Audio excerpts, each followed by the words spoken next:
And let me ask you, after an election cycle that lasted 18 or so months, most of the American public and some members of the media are somewhat desensitized in some ways to Mr. Trump's prolific tweets. But what could the ramifications be on the international level? We've already seen him weigh in on foreign policy issues, and he's not even in office yet.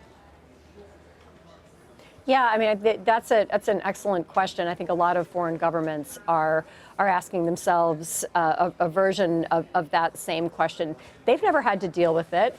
They certainly never had a U.S. leader who appears to speak for himself and sometimes for himself only.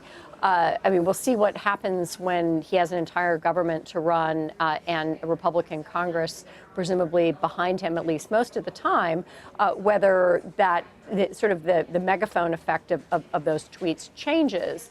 But as a candidate and now as president-elect, things that Trump says on Twitter that have international ramifications are being weighed and evaluated in an entirely new context by foreign governments, and they really don't know what to do with the information. Jamelle, Ann says, these tweets are being weighed and evaluated by world leaders. Those world leaders include Russian President Vladimir Putin. Senator John McCain is planning to hold a hearing about Russia later this week. It comes as we get new reports about rising tensions within the Republican ranks about how the government should handle the Kremlin's role in interfering with the election with these hacks. Let me ask you, Jamelle, the president-elect has said we should move on from this issue. How will all of this play out, you think, in the next few weeks?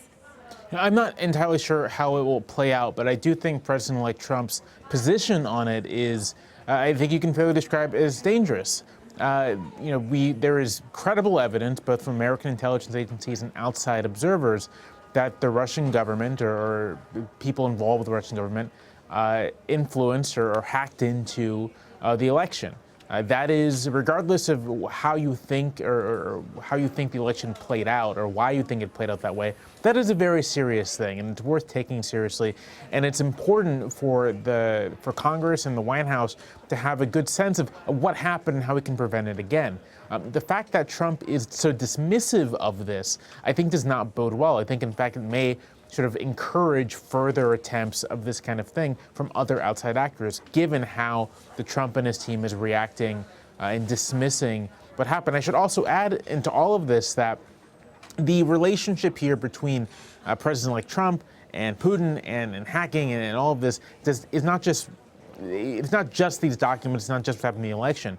We know that there is, a web of business interests that Trump has not revealed because he's not revealed his tax returns, that is tied up in the Russian government and in the Russian economic life. And so it's sort of, when you begin to step back and look at the full picture, it's actually quite troubling to see the incoming president of the United States not just poo-poo the idea that we should look into the hacking of a United States federal election, but also the same president-elect has these opaque and thus far hard to identify, but real ties involving his multitude of businesses and financial interests. And these ties are to Moscow and to the Putin government. And that, again, that is troubling. It's not something to just dismiss or hand wave or look away from.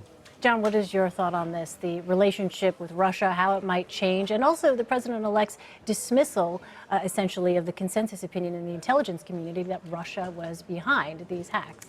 Well, there's a lot of things to say about this. I mean, one of them is that it's a curious posture, right? It's curious because Trump's position with respect to Russia is so far outside the Republican mainstream in general. It's curious because if you were normally upholding the institutional prerogatives of the office, you would probably say something like, my election was totally legitimate. This didn't have anything to do with why I won, and yet this is obviously a very serious thing, and I want to be briefed on it. But I have great respect for the U.S. intelligence agencies, et cetera, et cetera. If for no other reason, not only that it's important for the integrity of our elections and for the way in which we run our foreign policy, if you take this seriously, this act of cyber aggression as being akin to an act of war, not only that, but just in a purely political sense, Donald Trump's going to become president of the United States on January 20th. And at that moment, most of the information that he has about how the world works is going to be filtered through intelligence agencies that he is now denigrating. A lot to keep an eye on.